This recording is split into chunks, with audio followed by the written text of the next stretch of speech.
Magandang umaga sa lahat. Ngayong umaga ay babasahin po natin ang ika-25 kabanata na ng Leviticus at ang magbabahagi ng salita ay si Pastor Jason.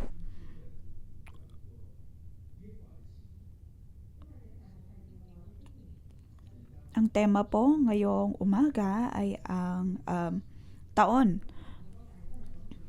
Taon ng pagpapalaya at pagsasauli.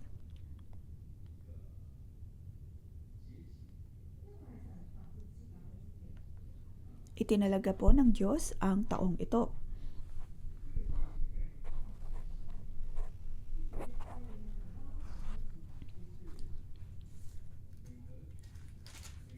Ang taon po na ito ng pagpapalaya at pagsasauli ay ayon po sa konsepto ng taon ng pamamahinga or ng Sabbath year. Dahil bawat ikapitong taon ay dapat na naroon ang taon ng pamamahinga. Unang bahagi ay mula verse 1 hanggang 7. Dapat na magkaroon ng taon ng pamamahinga ng lupa.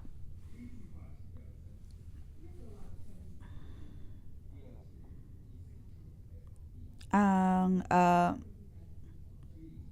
sa verse 1, verse 4 at verse 5, mayroon pong pangungusap na paulit-ulit na binabanggit.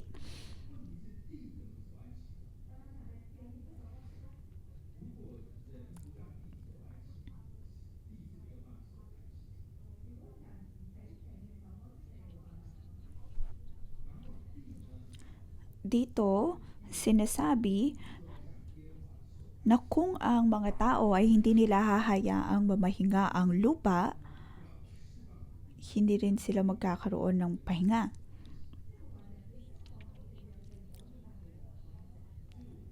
Dapat pong hayaan ng tao na mamahinga ang lupa. Sa pagsasabing nito, para po bang ang lupa ay mayroong sariling buhay? Dahil ang lupa ay kaya pong magpatubo ng mga halaman. Kung kaya naman dapat din na gawin ng tao ang kanyang parte sa pagpapahinga ng lupang ito.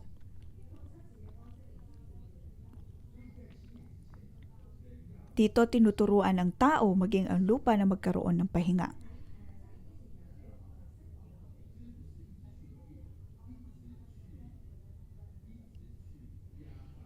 Dito ang konsepto bago po makapasok ang tao sa konsepto ng taon ng pagpapalaya at pagsasauli, dapat muna nilang maunawaan ang konsepto ng taon ng pamamahinga, lalo na sa lupa. Ang mga magsasaka ay dapat po nilang pagpahingay ng lupa pagkatapos ay susunugin ang ugat ng kanilang mga naunang tanim.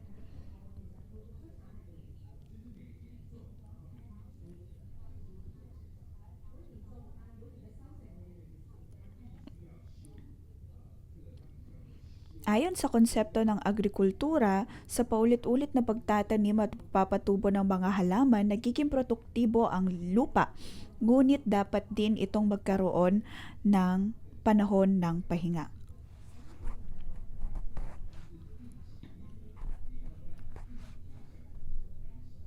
Dahil sa pagpapahinga nito ng isang taon, sa susunod na taon ay magiging mas produktibo pa ito.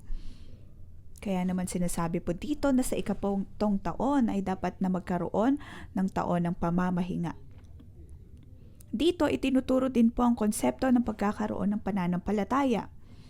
Halimbawa, ako ay nagkaroon ng maraming mga alipin at bawat taon ay maayos ang amin pong pagpapalago ng lupa. Ngunit sa ikapitong taon ay dapat din silang tumigil o kaya magkaroon ng panahon ng pamamahinga at maaring bilang siyang may-ari nito, maaring ako ay magtatanong, sapat ba ang pagkain na mayroon kami para sa susunod na taon?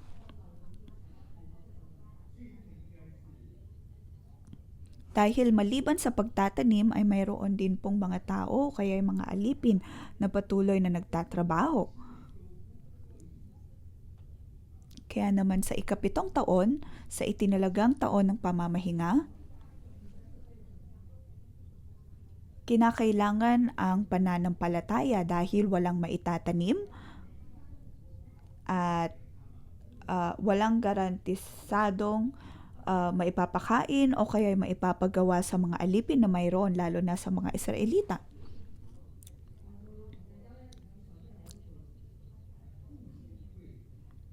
Kung mapapansin po natin, 6 taon silang magtatrabaho pagkatapos ay 7 taon ay sila'y magpapahinga dahil nagpahinga din ang lupa.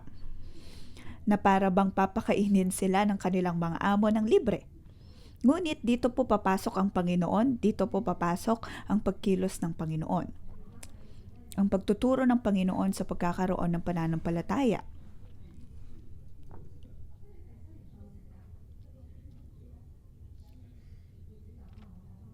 Dooy sinasabi ng Panginoon na siya ay magbibigay probisyon ng ng doble pa kumpara sa mga naunang taon.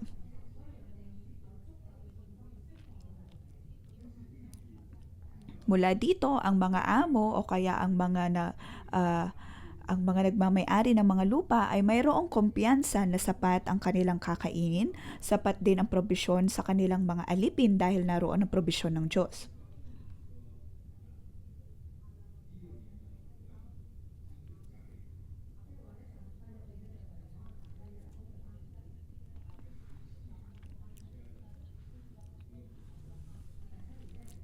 Sinasabi ng Diyos sa kanila na sila ay magkakatanggap ng dobleng portion ng kanilang ani, dobleng portion ng kanilang sahod.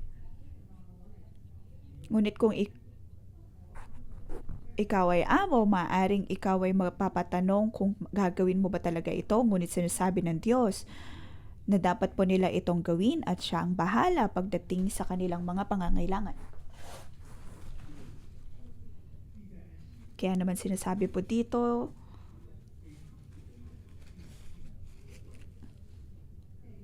sa loob ng 6 taon ay makakapagtanim kayo at makakapag-ani, pero sa 7 taon ay dapat ninyong pagpahingayin ng lupa. Huwag ninyong tataniman ng inyong mga bukid at puputulan ng mga sanga inyong mga ubas at huwag haanihin ng mga butil o pipitasin ng mga bunga ng mga tanim na kusang tumubo. Pero maaring kumuha nito para may makain kayo ng inyong mga alipin, mga gagawa, mga dayuhang naninirahang kasama, mga alagang hayop at mga hayop sa gubat na nasa inyong lupain. Dito tinuturuan ng Diyos ang lahat na mamuhay ng may pananampalataya lalo na sa taon ng pamamahinga. Upang ang lupa din ay magkaroon ng panahon ng pahinga. Ito po ang konsepto ng unang bahagi. At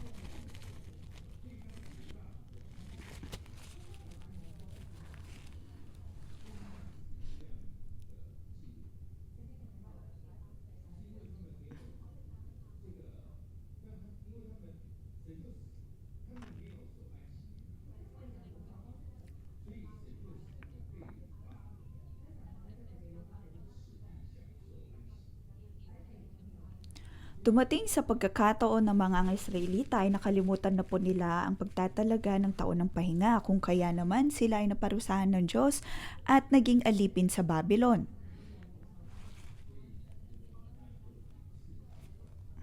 Dahil sa loob ng 370 taon ay hindi po nila sinunod ang taon ng pamamahinga ng lupa na ito.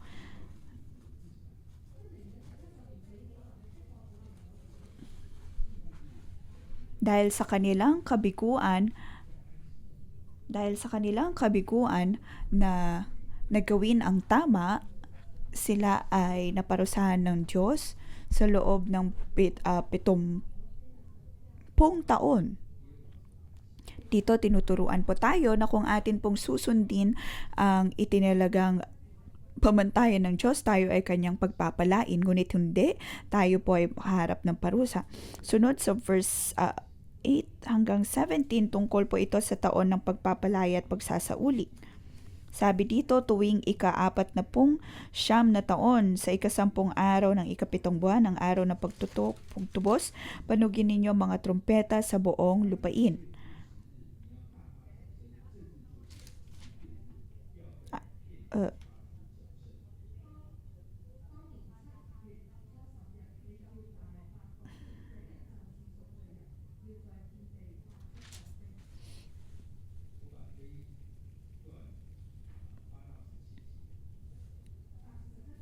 verse 8 hanggang 17.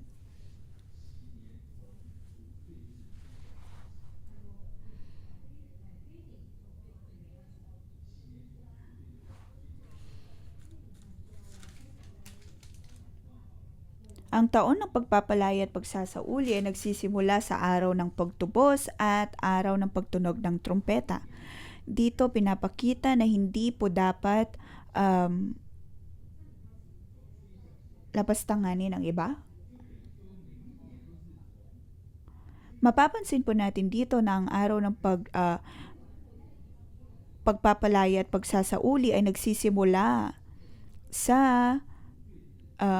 araw ng pagpapatunog ng trumpeta.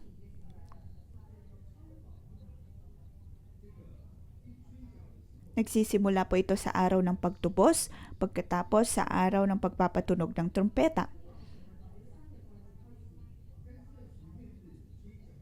Dahil ang pagpapatunog ng trumpeta sabaw ay pagpapakita po ng panibagong panahon o kaya panibagong taon. At sa parehong araw na iyon din po ang araw ng pagpapalaya at pagsasauli. Ang pagtanggap ng tao ng pagpapalaya at pagtubos. Dito ay pinapakita ng Diyos na ang lahat ay mapapalaya at nang makapasok sa Year of Jubilee na ito o kaya ay araw ng pagpapalaya at pagsasauli, ang kasalanan ng lupain ay mapapatawad.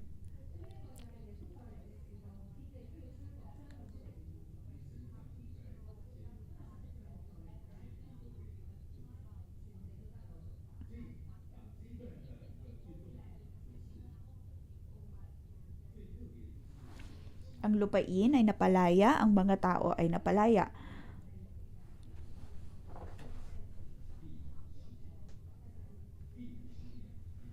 Verse 10. Ang ika-50 taon ay ituring ninyong natatanging taon dahil iyon ay panahon ng pagpapalaya ng mga alipin para sila ay makabalik na sa sarili nilang sambahayan.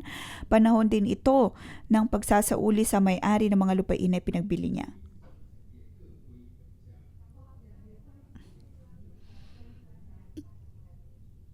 Panahon ng pagsasauli sa may-ari ng lupa na ipinagbili niya. Verse 10. Ibig sabihin sa ika-50 taon, marami pong mga bagay ang magaganap. May mga tao na makakatanggap ng promosyon. May meron din namang babalik sa mababang antas. May mga magiging mayaman, mayroong magiging mahirap, mayroong magkakaroon ng problema.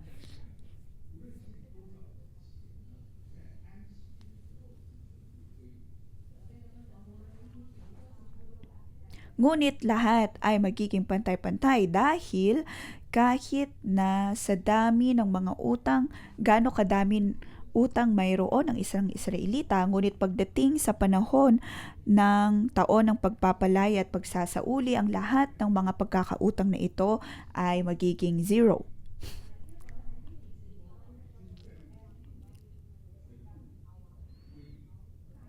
Sa taon ng pagpapalaya at pagsasauli, ang lahat ay magiging zero. Babalik sa zero. Maging pagkakautang ay babalik sa zero.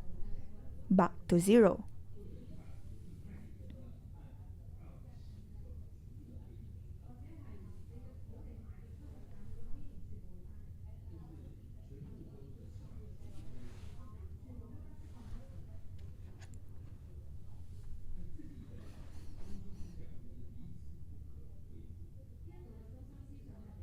Kaya naman po ang sentrong mensahe po dito ay ang hindi paglapastangan o kaya pang-aabuso sa isa't isa. Sunod sa verse 14, kaya kung kayo'y magbebenta o bibili ng lupain sa inyong kapwa Israelita, huwag kayong magdadayaan. 17, huwag kayong magdadayaan, sa halip ay matakot kayo sa akin dahil ako ang Panginoon na inyong Diyos.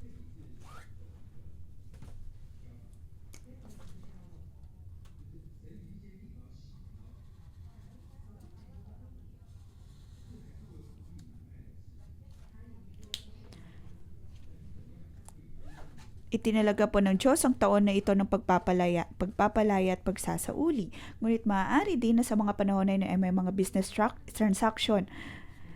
Mayroong isang tao na kinakailangang magbenta ng kanyang lupa. Ngunit pagdating sa taon ng pagpapalaya at pagsasauli, ito po ay magiging hangganan. Dapat na pagkatapos ng ilang mga taon ay maibalik din po ang lupaing ito sa tunay na may-ari.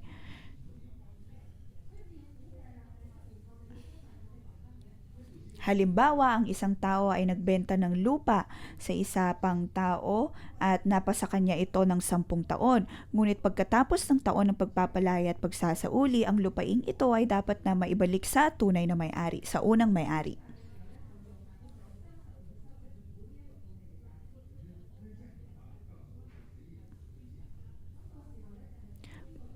Ngunit kung ang lupain naman na ito ay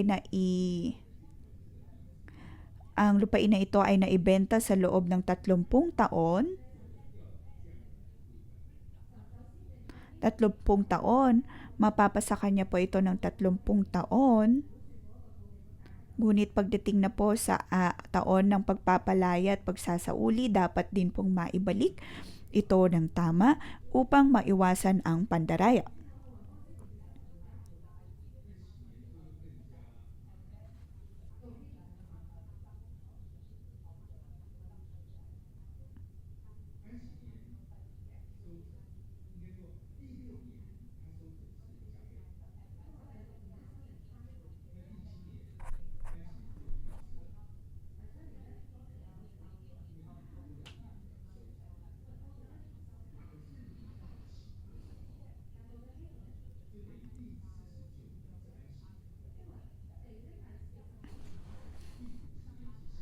Sa taon ng pagpapalaya at pagsasauli, sa ika-49 na taon, ito din po ay taon ng pamamahinga. Pagkatapos sa ika-50 taon, naroon ang muling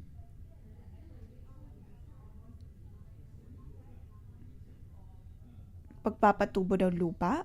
Ngunit narito pa rin ang Panginoon na nagtuturo kung paano ang mga Israelita ay dapat na magkaroon ng pananampalataya sa Kanya.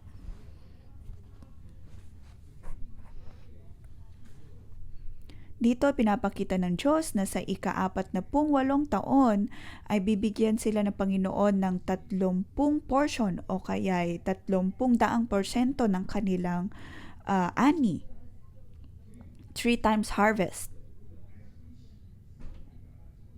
Upang magkaroon sila ng sapat na probisyon para sa ika-49, ika-50 at ika-51 taon. Dito ay pinapakita ng Diyos na sa taon ng pamamahinga at sa taon ng pagpapalaya at pagsasauli, naroon pa rin ang sapat-sapat na probisyon ng Panginoon. Tinuturuan ng Panginoon ang mga Israelita na palayain ang kanilang mga alipin. At dapat po nilang paring sundin ang mga panuntunan na ito pagdating sa taon ng pamamahinga at taon ng pagpapalaya at pagsasauli. Makikita natin dito na ang pagtutubos at probisyon ng Panginoon ay higit na mas malaki.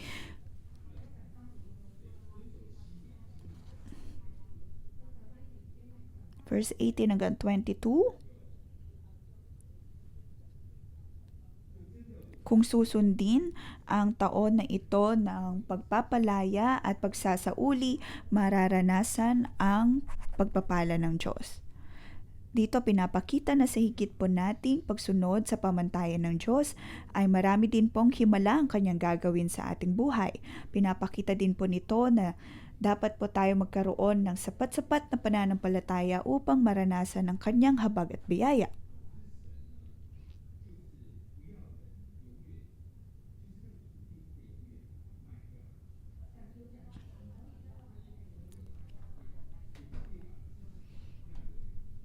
Dito, hindi rin po hinahayaan ng Diyos ang tao na nahayaan ang lupa na hindi magkaroon ng pahinga o kaya ang tao na hindi magkaroon ng pahinga. Itinuturo ng Diyos ng mga alipin ay dapat na makabalik sa kanilang mga pamilya. Ang lupa ay dapat na makabalik sa orihinal nitong pagkakalikha. Dito pinapakita ng Diyos na ang lahat ng uri ng opresyon o kaya pang-aalipin ay dapat na mawala.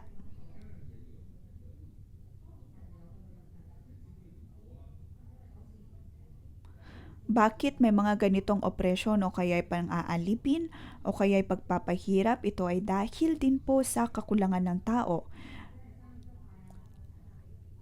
Kaya nagkakaroon ng mga utang, nagkakaroon ng pagkakalubog sa utang, kawalan ng pera, kaya wala po silang ibang magawa kundi ibenta ang kanilang mga lupa.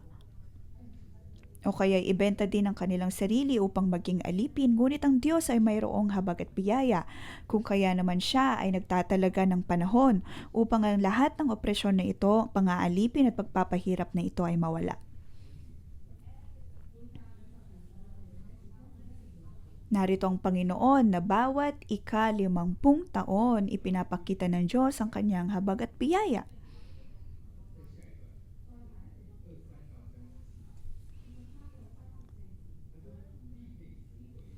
Sunod, verse 23 hanggang 34. Ang lupa ay maibabalik.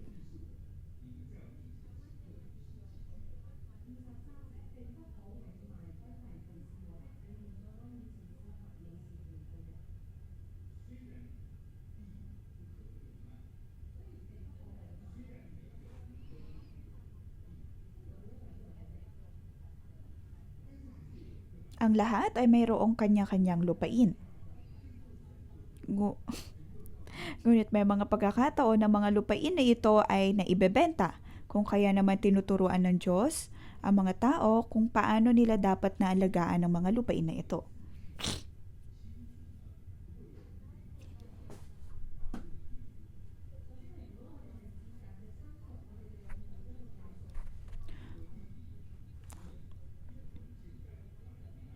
Kung ang isang tao ay naitalaga bilang tagapagmana ng isang lupain, halimbawa, ang ading ay nagkaroon ng pagkakautang kung kaya kailangan niyang ibenta ang lupain. Pag dumating na ang panahon ng taon ng pagpapalaya at pagsasauli, ang pinakamalapit nitong kamag-anak ay mayroong karapatan na bawiin o kaya itubos ang lupain na iyon.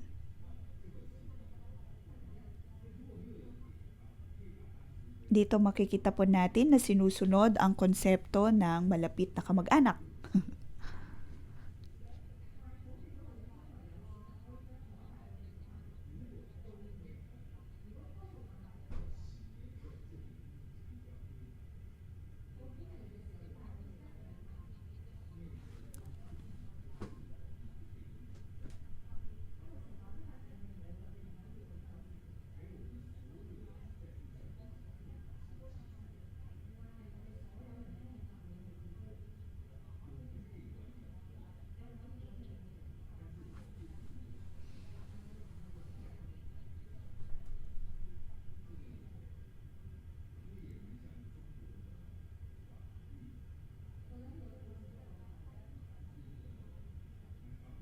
Dito para po itong katulad sa China na kung sila ay bibili ng lupain sa China ay mapapasa kanila lamang po ito ng 99 years.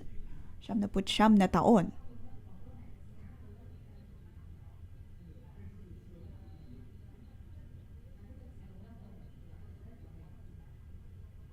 Ngayon naman sa Hong Kong, pag dumating sa ika-100 na taon, ay maibabalik po ang lupain na ito.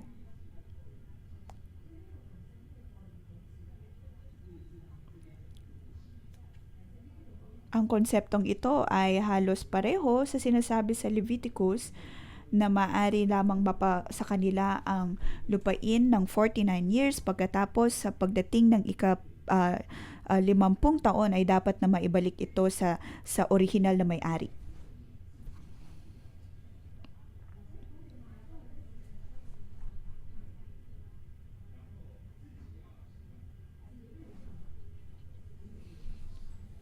Itinuturo din po dito ang paraan ng pagtutubos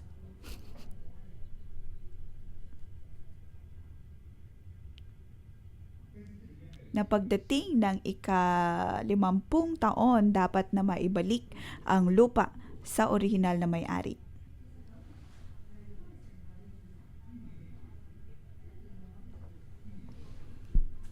So verse 29, kung may taong magbenta ng kanyang bahay na nasa napapadirang lungsod, maaari pa rin niya itong tubusin sa loob ng 1 taon pagkatapos niyang ipagbili.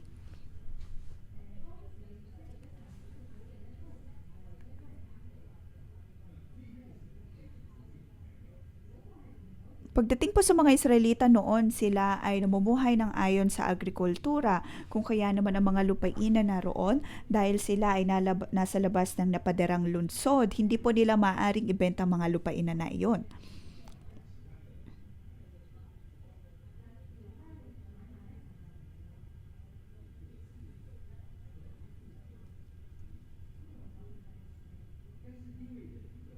Kaya sabi po dito, kung may taong magbenta ng kanyang bahay na nasa napapaderang lungsod, maaari pa rin niya itong tubusin sa loob ng 1 taon pagkatapos niyang ipagbili.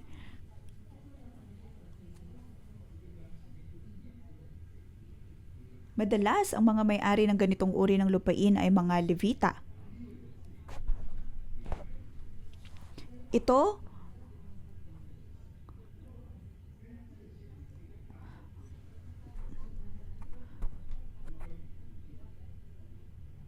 kung mapakikita po natin sa verse 29, sinabi na maaari po nilang ipagbili ang lupa sa loob ng 1 taon. 1 taon. At ibang-iba po ang uri ng transaksyon kung ang transaksyon ay sa Levita kumpara sa mga iba pang mga Israelita.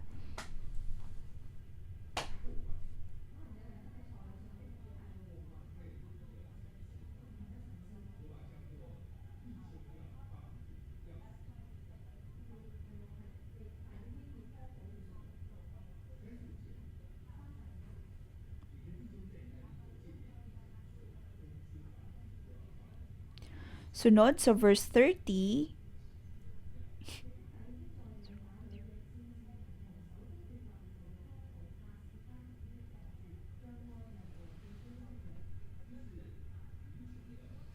verse 35.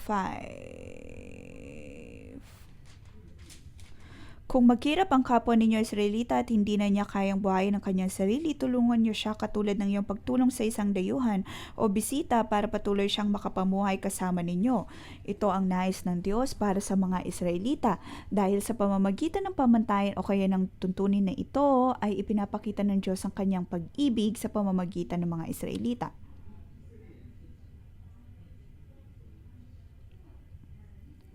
Dito po, kumbaga sa panahon natin ngayon, kung tayo ay magpapautang, magpapahiram ng pera sa tao, hindi po dapat natin ito papatungan ng interes. Ganito po ang konsepto na makikita po natin dito. Ngunit, kung ang pagkakautang naman ay para sa hentil o kaya banyaga, maaari pong magkaroon ng interes. Ngunit kung ang tao naman ay sobrang hirap, kung kaya naman kailangan, kung mayroong mga nangangailangan, kung kaya sila ay papasok sa inyong tirahan bilang alipin, hayaan lamang po dapat sila na magtrabaho at hindi sasaktan dahil sila ay alipin. Dahil sinasabi po dito sa pag-uutos ng Diyos na kung sasaktan ng mga aliping ito, magkakaroon sila ng liability.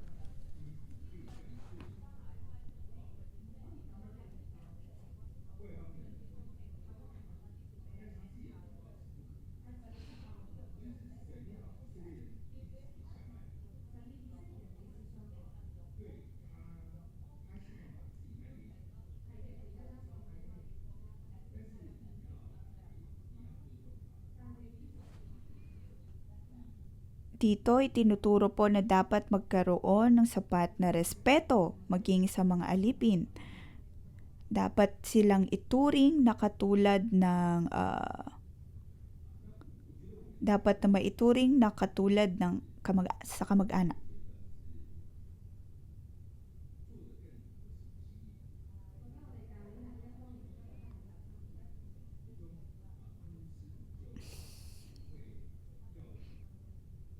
Naniniwala ko na sinusubukan po natin itong gawin sa atin pong iglesia.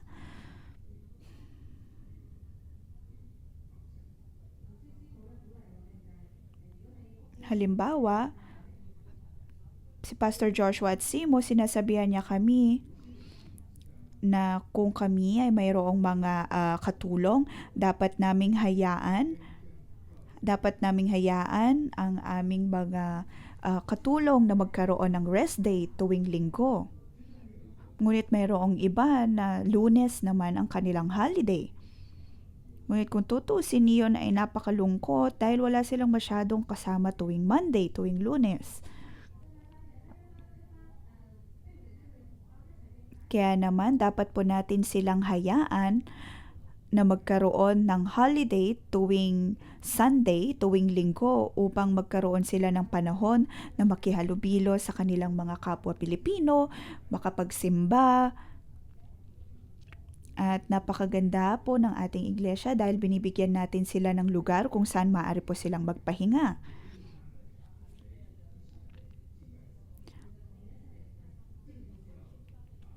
Mayroon din po tayong mga Filipino-Indonesian sisters na nakakaroon ng kanilang sariling gawain. Ito ay pagpapakita po ng kabutihan sa mga kapwa natin tao kahit na sila ay atin pong mga katulong. Hindi dapat po silang ituring na parang mga alipin o kaya alila, bagkus ay ituring na kapwa-tao.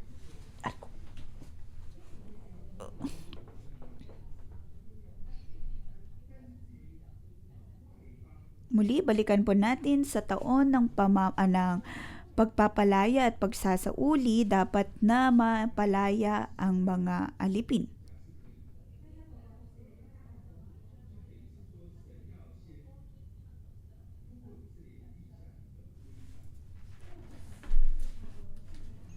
Ito po ang pamantayan ng Diyos sa mga Israelita. Para po sa mga kanilang kapwa Israelita, magkaroon sila ng sapat na habag at biyaya. Ngunit maaring maiba pagdating sa hintil o kaya mga banyaga.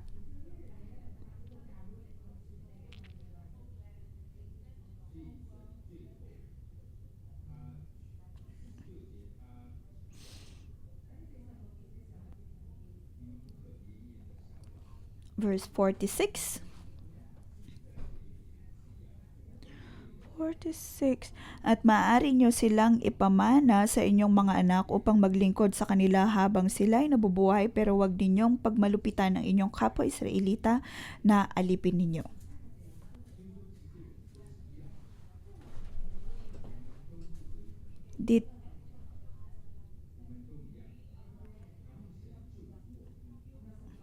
Dito tinuturo ng Diyos na ang mga Israelita ay dati ding mga alipin sa Ehipto, ngunit sila ay tinubos at niligtas ng Diyos.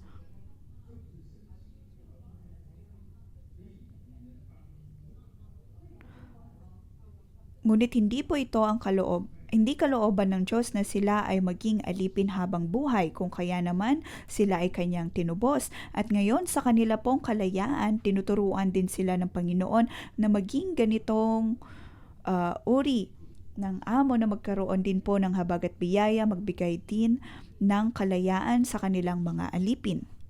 Dito ay pinapakita ng Diyos ang mensahe ng pagtutubos, mensahe ng pagpapalaya, hindi lang sa mga Israelita kundi maging sa buong mundo. Pinapakita po nito, tinuturo po nito na dapat tayo magkaroon ng habag at biyaya sa atin pong kapwa. Halimbawa sa ating pong cell group,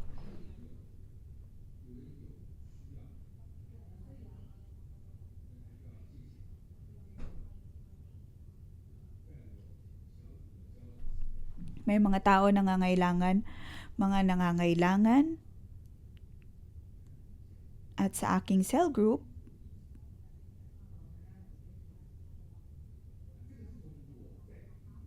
ah, dapat ko itong sabihin ng tama upang hindi po ninyo ma-misunderstand.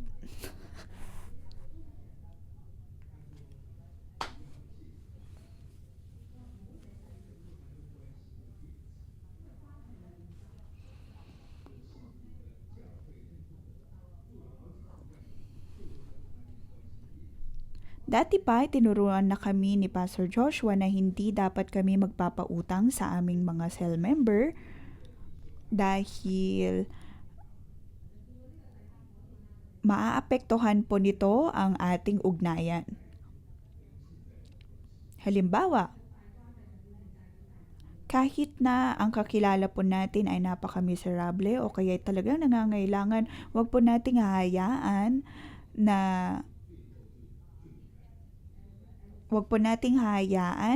na magpapautang tayo dahil habang buhay po nilang tatanawin ang utang na loob na ito. Imbes na naroon ang pagtingin bilang cell leader, ang tingin na ay debtor. Ay tagapautang.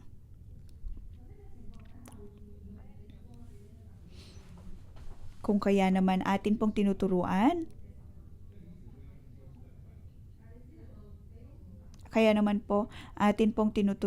ang atin pong mga kapatiran sa iglesia na huwag magpapautang sa mga cell member, huwag magpapautang sa mga cell leader. Kung tutuusin, ayon lamang po sa ating kagustuhan, ayon lamang po sa ating kakayahan, tsaka po tayo magbibigay bilang tulong at hindi bilang pagpapautang.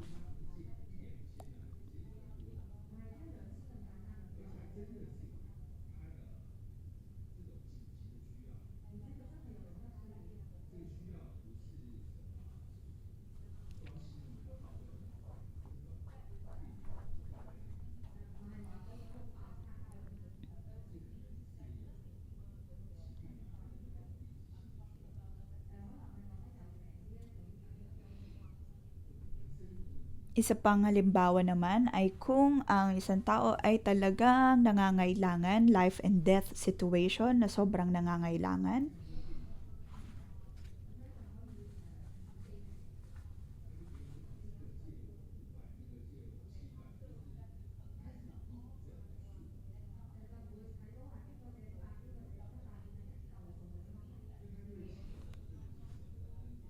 Ang pagbibigay tulong ay ayon pa rin sa kakayahan at ayon sa sariling kagustuhan at hindi dapat ginagawang sapilitan.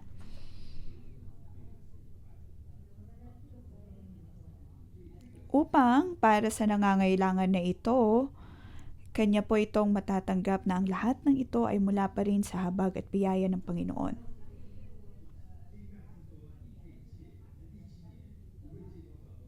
Maaring ang panuntunan na ito ay mas mataas pa o kaya mas mahirap pa kumpara sa nasa Biblia. Dahil nga kung ikaw ay magpapautang, pagdating naman sa araw ng pagsasauli, ang lahat ng ito ay magiging back to zero.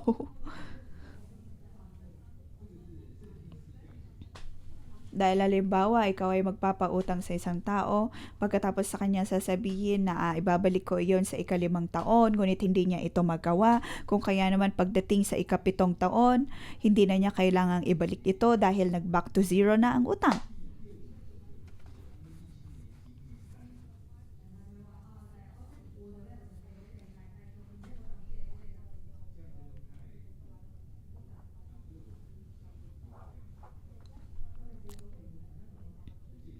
Kaya po sa aming cell group at maging din po sa ating iglesia, atin din pong sinasabi na huwag po tayong magpapautang sa tao. Kung gusto po nating tumulong, gawin po natin ito ayon sa ating kagustuhan at ayon sa ating kakayahan upang magbigay tulong.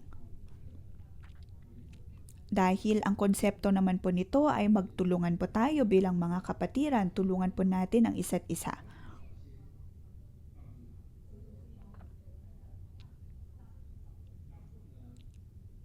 Dahil ang tulong ay mula sa Panginoon pagkatapos ay magsisimula sa cell group.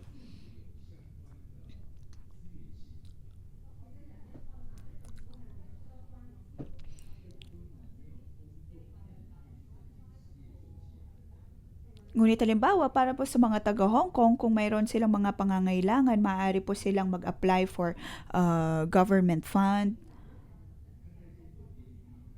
At ang gobyerno mismo ay kaya pong makatulong ayon sa kategorya ng kanilang pangangailangan. Pinapakita po nito na mayroon pong paraan upang makahingi ng tulong.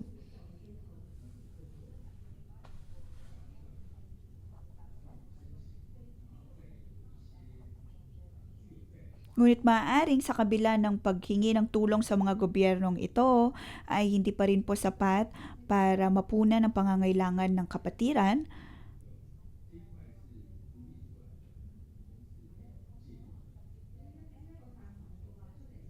Doon po papasok na maaari pong tumulong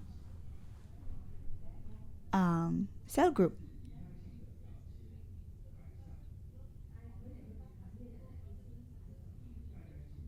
Pagkatapos, kung ang pangangailangan ay sobra-sobra pa rin, maaari din po tayong dumulog sa iba pang mga kapatiran sa loob ng iglesia upang tayo ay matulungan. Dito, ipinapakita po o kaya itinuturo ng Diyos na dapat sa ating komunidad naroon ang pag-ibig at pakialam sa bawat isa. Magtulungan.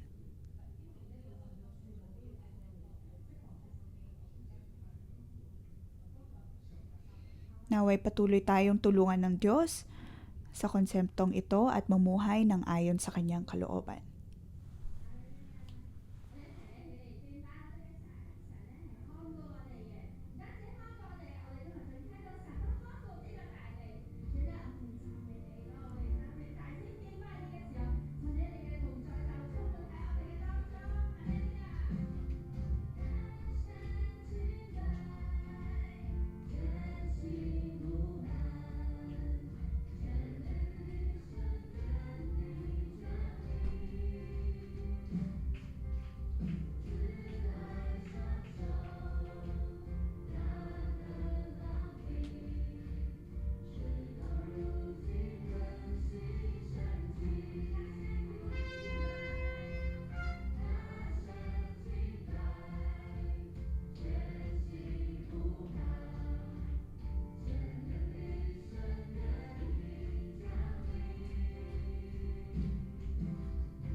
Hallelujah, Panginoon, maraming salamat.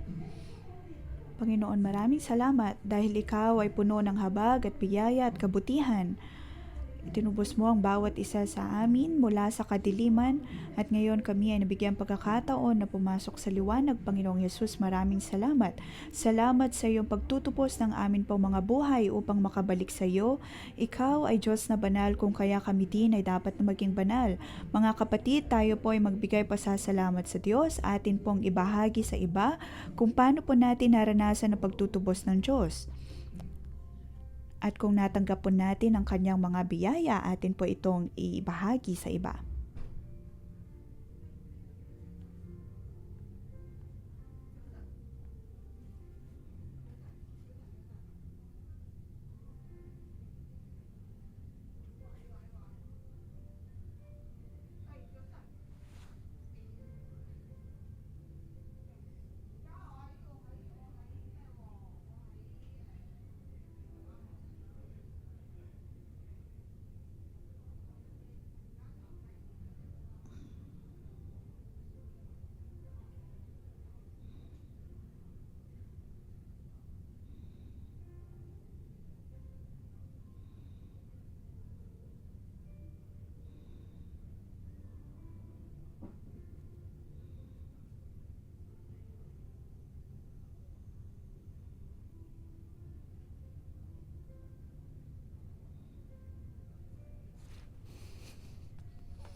Matapos po nating magbahagi, maaari po tayong magbigay pasasalamat sa Diyos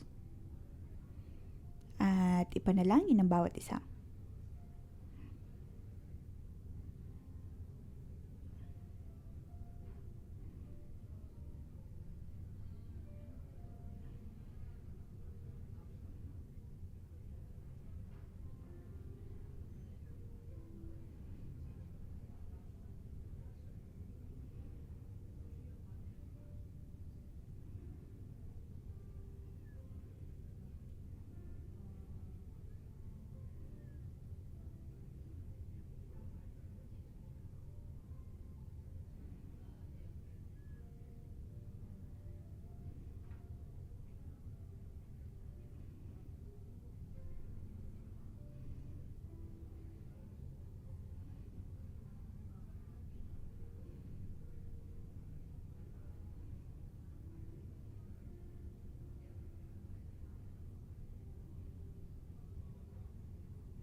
Diyos amang nasa langit, kami ay nagpapasalamat sa iyo.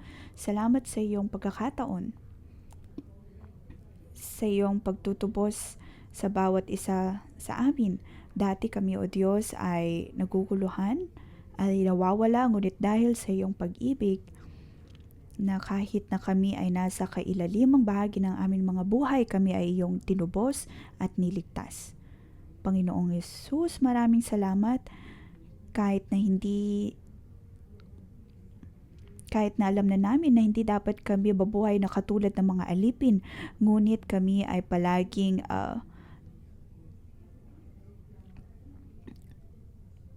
nagpapaalipin sa trabaho, sa gawain ng mundo.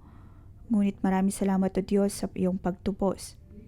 Katulad ko, O Diyos, na kahit ako ay natanggal sa trabaho, ngunit ako ay nabigyan ng pagkakataon na makapagpahinga.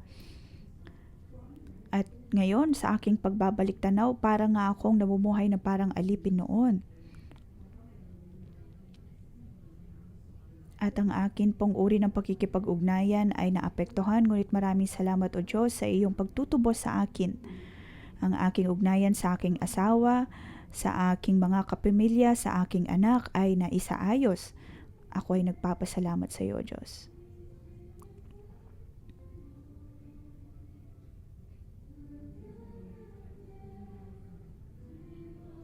Atin pong purihin ang Diyos.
Panginoon, maraming salamat. Ikaw ay tunay na kumakalinga sa amin. Nakikita mo, O Diyos, ang amin pong paghihirap at kami ay iyong niligtas. Nakita mo ang bawat naming kapos at kami ay iyong pinalaya. Panginoon, maraming salamat. Ikaw pinapasalamatan namin ng aming buong puso. Salamat sa iyong pag-ibig para sa amin. Kami tinuturuan mo pagdating sa konsepto ng pamamahinga, na maging ang lupain ay dapat na magkaroon ng panahon ng pahinga. Panginoong Yesus, naway tulungan mo kami, mga kapatid. Atin pong siyasatin ang ating sariling mga buhay. Atin po bang sinusunod ang pamamahingang ito? Hinahayaan po ba natin ang lupain na magkaroon din ng panahon ng pahinga? Nagkaroon din po ba tayo ng panahon ng magpahinga?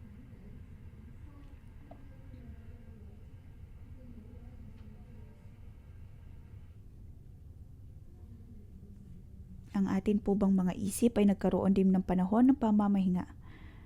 Hayaan po natin ng Diyos na tayo po ay tulungan.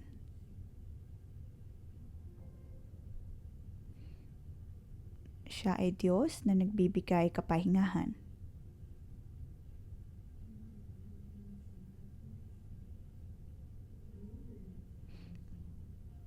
Panginoon, kami ay dumudulog sa iyo, sinusuko ang lahat.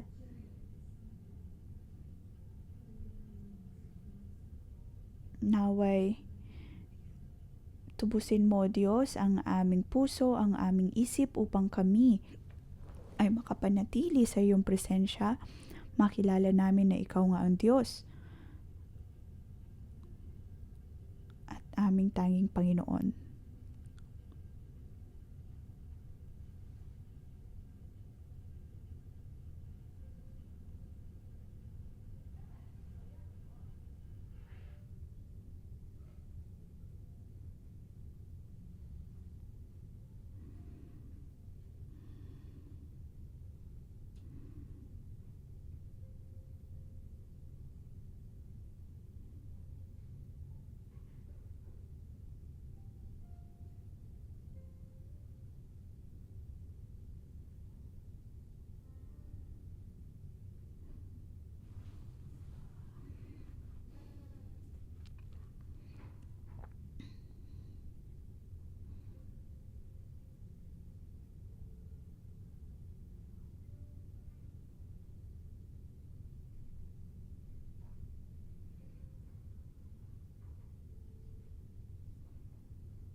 Sa pagkakataong ito, nais po nating ipanalangin ang ating mga kapatid na hindi makapagpahinga maging ang kanilang isipan, na laging kinakailangan gumawa ng mga bagay-bagay upang magkaroon ng sense of security o kaya magkaroon ng seguridad o kaya maaring hindi ka makapagpahinga ng maayos, ang iyong kaluluwa ay hindi makapagpahinga ng maayos, kaisipan hindi makapagpahinga ng maayos. Ang nais ng Diyos ay maibalik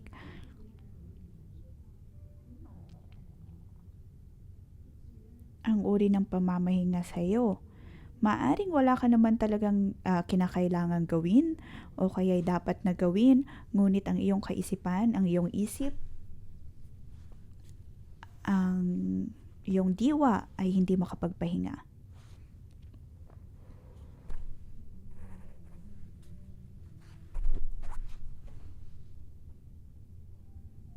Naway makapasok po tayo sa uri ng pamamahinga na nais ng Diyos para po sa atin.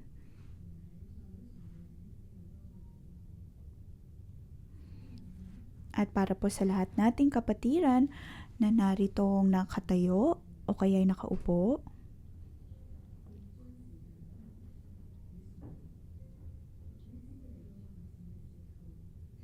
maaari po tayong manalangin, tumulog sa Diyos.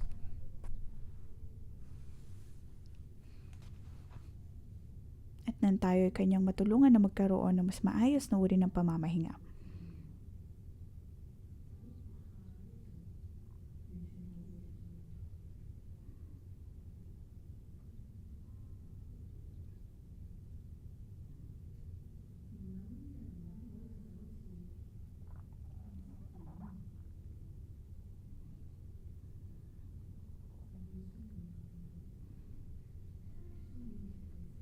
Nais ng Diyos na tayo po ay mapuno.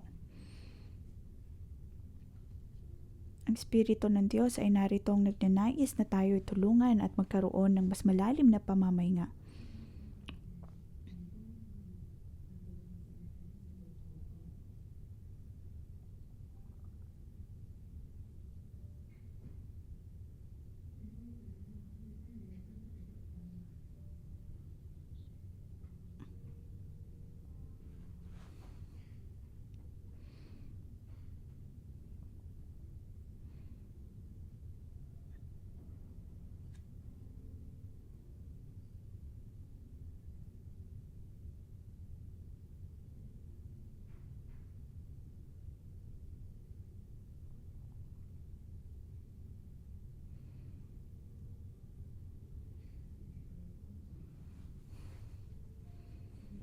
Banal na Espiritu, naway tulungan mo kami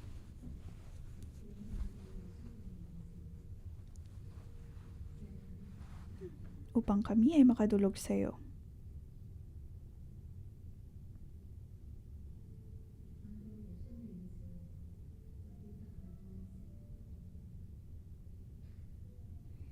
Sino mang makakadulog sa presensya ng Diyos ay magkakaroon ng kapahingaan.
Panginoon, kami ay tumutulog sa iyo. Amin pong pinapanalangin ang bawat po naming kapatiran. Nagnanais po kami na magkaroon ng pahinga, matanggap ang biyayang ito, ang habag at biyaya na ito. Ito ay iyong regalo sa amin. Nasa ikapitoong araw ng iyong paglilikha, binigyan mo ang tao ng pagkakataon na makapagpahinga. Panginoon, kami ay tumutulog sa iyo. At naway patawarin mo kami, binigyan mo kami ng umaga at gabi. Ngunit pagdating sa gabi, kahit na mayroon ng liwanag na mula sa buwan at mga bituin, ito ay panahon upang kami ay makapagpahinga. At sa pagdating ng bagong umaga,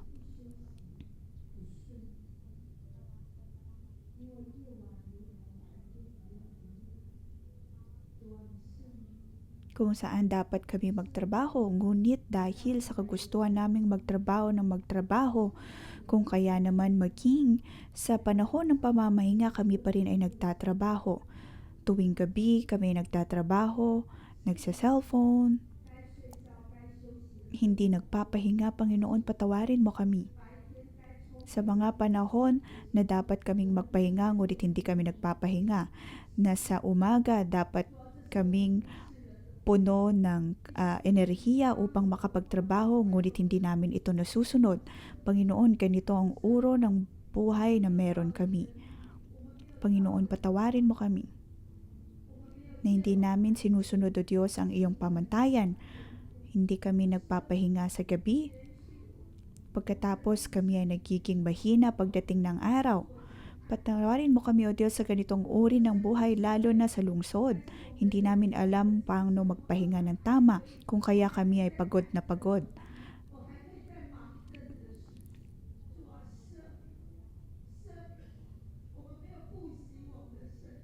Panginoon, patawarin mo kami na hindi po namin inaalagaan ang aming katawan, hindi hinahayaan ang aming katawan na magpahinga, hindi hinahayaan ang sarili na mapalaya, bagkus ay patuloy na inaalipin ang aming sarili, ang aming mga mata.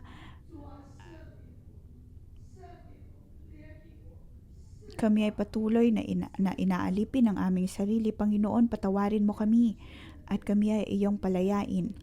Mga kapatid, sa atin pong pahingi ng tawad sa Diyos, kung atin po itong hinga ng tawad sa Kanya, tayo po ay tumayo at nang tayo ay mapatawad malinis.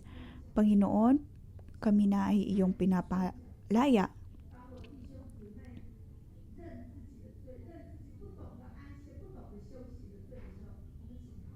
Panginoon, iyong sinabi na ang taon ng narito po ang pagtunog ng trumpeta, kasunod po nito ay ang araw ng pagtupos upang tayo po ay makapasok sa diwa ng pagpapalaya at pagsasauli.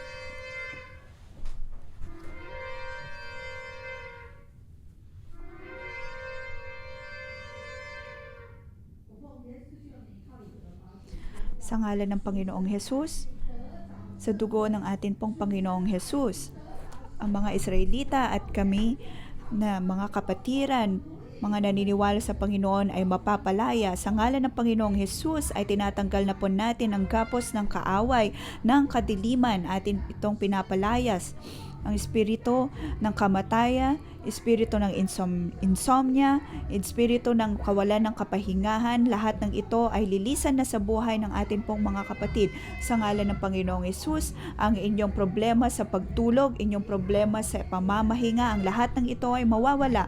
Maging ang hindi maayos na routine ay mawawala sa ngalan ng Panginoong Hesus. Ang lahat ng espiritu na ito ay mawawalan. Maging sa buhay ng mga kabataan, sa buhay ng bawat matatanda, sa buhay ng bawat isa, tayo po ay makakasunod sa ritmo ng Panginoon, makakasunod sa uri ng pamantayan at uri ng panahon na ibinibigay ng Panginoon. Panginoon, iyon ang pinapalaya ang bawat isa sa amin. Maraming salamat o Diyos sa kalayaang ito sa ngalan ng Panginoong Hesus. Amen. Atin pong purihin ang Panginoon.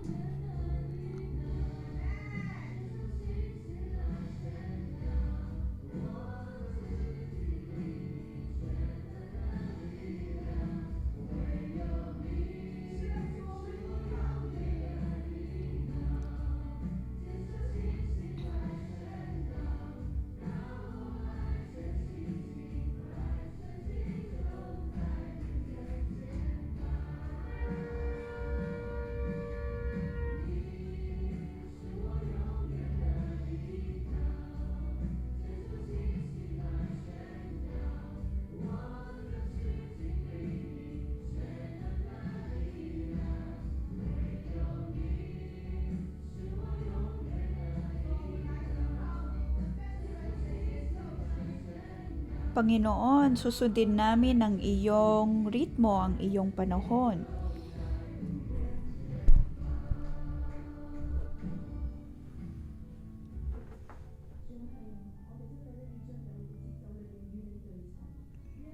Panginoon, nais naming pumasok sa iyong uri ng ritmo.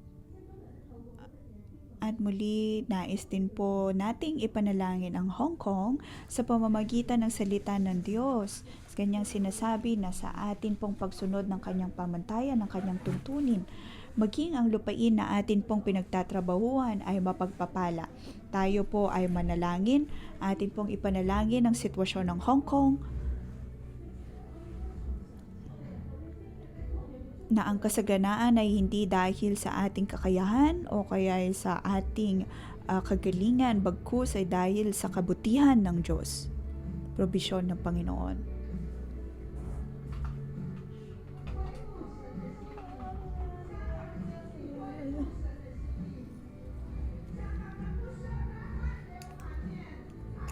Ng Hong Kong ay maibabalik sa ngalan ng Panginoong Yesus. Ang lupa ay magiging sagana, magiging mapagpala.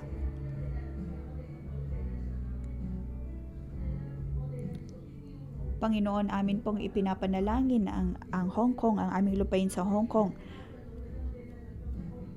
Kami ay mayabang o Diyos dahil akala namin na dahil sa aming labis na pagtatrabaho, kung kaya kami ay namumuhay sa kasaganaan, sa kasapatan, ngunit Panginoon, kami ay dumudulog sa iyo, humihingi ng tawad dahil ito ay mula sa kayabangan.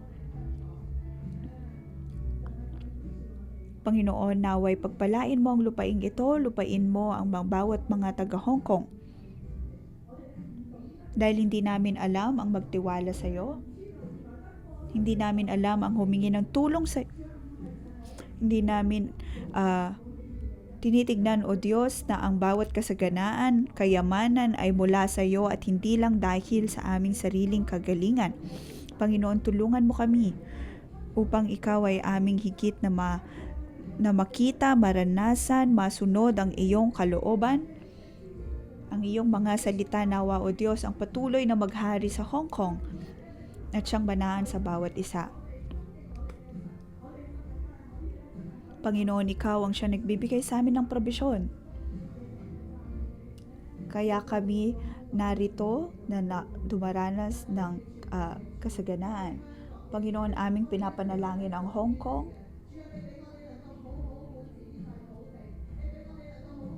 Ikaw ang Diyos ng Hong Kong, O Diyos. Patuloy mo kaming tulungan. Bigyan mo kami ng dunong at kaalaman. Magkaroon ng tamang uri ng dunong upang ang lahat, O Diyos, ng aming pangangailangan ay magamit namin sa tama. Tulungan mo kami, O Diyos, na matubos, maisauli, mapalaya, magkaroon ng maayos na ugnayan sa amin pong kapwa. Magkaroon ng tamang konsepto ng pamamahinga upang ang bawat henerasyon ay patuloy na pagpala. Iyong pagpalain ng Hong Kong, pagpalain ang bawat lupain, ang bawat bansa, pagpalain ang bawat naming pamilya, at ang naway ang Espiritu ng Panginoon ang patuloy na pumuno sa bawat iglesia. Tulungan mo kami, O Diyos, na magkaroon ng sapat na pananampalataya upang sundin ang iyong mga salita, upang kami ay maging tunay na masagana. Atin pong ipatong ang ating kamay sa lupain at ipagpalain lalo na ang bayan ng Hong Kong.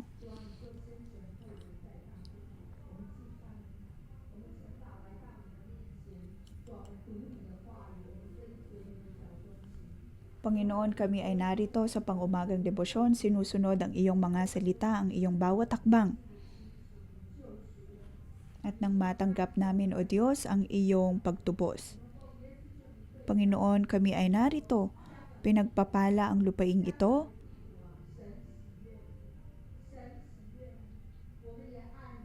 Ikaw, ang lupaing ito ay minamahal ng Diyos, iniibig ng Panginoon. Ikaw ay hindi ibinebenta. Ikaw ay hindi lamang bastang kagamitan upang ang tao ay magkaroon ng kasaganaan. Naway magkaroon din ng lupain na ito ng kapahingahan. At nang maibalik ang tunay na kabutihan ng Diyos sa lupain ito. At ayon sa pag-ibig ng Panginoon, sa ngalan ng Panginoong Hesus, aming pinagpapala ang lupaing ito, makakaranas ka ng mas marami pang mga himala. Iyong mararanasan ang taon ng pamamahinga, ang probisyon ng Panginoon, ang kasaganaan, ang pagkakaroon ng taon ng pagpapalaya at pagsasauli, ang lahat ng biyayang ito ay iyong matatanggap. At ang lahat ng mga taga Hong Kong, lahat ng mga nagtatrabaho sa Hong Kong ay magkakaroon din ng panahon ng pamamahinga. Panginoon, maraming salamat sa iyong mga himala, iyong patuloy na pagkilos at amin pong mararanasan ang iyong kabutihan. Tayo po ay magpasalamat sa Diyos at tumanggap ng pagpapala sa ngalan ng Panginoong Hesus, aking pinagpapalang bawat isang narito. Mga kapatid, kayo ay iniligtas ng Diyos, kayo ay tinubos ng Diyos.